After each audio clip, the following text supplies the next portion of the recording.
Paradise Lost. Book 8, where Adam falls Raphael of his own experience after his creation. Book 9 is one of the greatest books.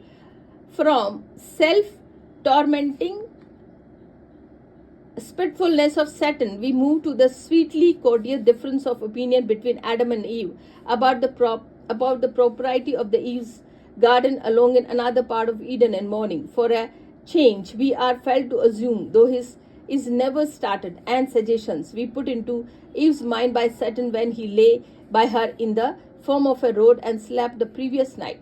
But neither she nor Adam is yet fallen, and the quiet grace of their discourse, illustration, and its best quality, which Milton always tried to bring into his verse when describing the behavior and conversations of the pair before the fall.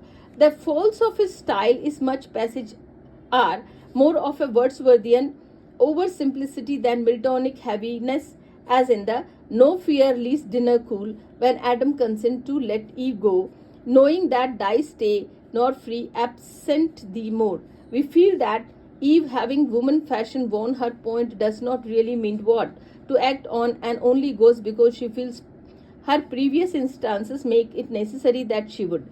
They part reluctantly, and as Eve slowly slides her hand of her husband's, Milton used the richest resource of classical mythology to dwell for last time on her innocence and beauty. It is slowly moving passages, and though Milton's reluctance to have them, Eve promises to be back by moon amid the brow, and all things the best order to invite noontide repast. She will be back to make lunch, in fact, but that lunch was never made or eaten. At noon, Eve was standing beneath the forbidden tree, and the argument of the cunning serpent reinforces by her own appetite and the noontide repast that both she and her husband eventually ate and fed apple.